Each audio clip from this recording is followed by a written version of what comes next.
પૂર્વ વડાપ્રધાન પંડિત જવાહરલાલ નહેરુની પુણ્યતિથિ નિમિત્તે કોંગ્રેસ સમિતિ દ્વારા શ્રદ્ધાંજલિ અર્પણ કરાઈ। દેશના પ્રથમ વડાપ્રધાન પંડિત જવાહરલાલ નહેરુની પુણ્યતિથિ નિમિત્તે વડોદરાના નહેરુ ભવન ખાતે પુષ્પાંજલિ અર્પણ કરાઈ હતી। આ પ્રસંગે કોંગ્રેસ અગ્રણીએ જણાવ્યું કે આઝાદીની લડતમાં 1000થી વધુ દિવસ જેલ ભોગવનાર નહેરુજીએ આધુનિક ભારતના નિર્માણમાં મોટું યોગદાન આપ્યું હતું। તેમણે ભાખરા નાગલ ડેમ, ઇસરો, આઈઆઈટી અને આઈઆઈએમ જેવી મહાન સંસ્થાઓની સ્થાપના કરી દેશને મજબૂત કર્યો હતો।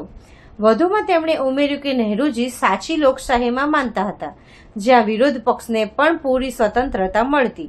ચૂંટણીમાં હાર જીતથી પર થઈને તેમની વિચારધારા પર ચાલવાથી જ પક્ષ અને દેશ બંને મજબૂત બનશે।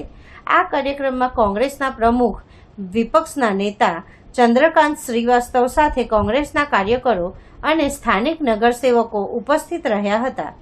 વધુમાં વિપક્ષી નેતા ચંદ્રકાંત શ્રીવાસ્તવે જણાવ્યું હતું, આજે પંડિત જવાહરલાલ નહેરુ જે દેશના પ્રથમ પ્રધાનમંત્રી હતા,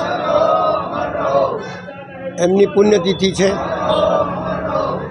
આ નહેરુ ભવન એટલે આપણા રણજીતભાઈ ચૌહાણે આમની પ્રતિમાની સ્થાપના કરેલી છે।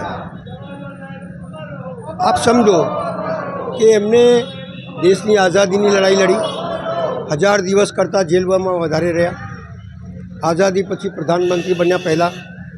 અને એમની पहले થી थॉट ये थी कि इस देश में कोई भूखा नहीं सोना चाहिए, हर व्यक्ति को रोजगार मिलना चाहिए और हर व्यक्ति को स्वतंत्रता मिलनी चाहिए।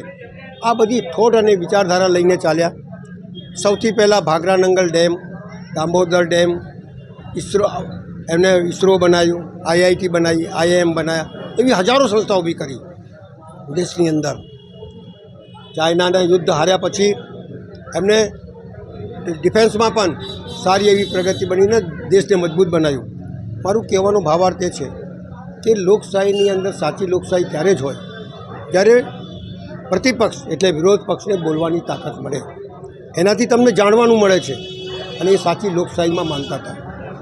આજે જે ફલ જોઈએ આપણે જોઈ રહ્યા છીએ, જો બીજ જો બોકે ગए हैं उसके फल आज लोग ચાખ रहे हैं। પણ એ ફલ શું હતા?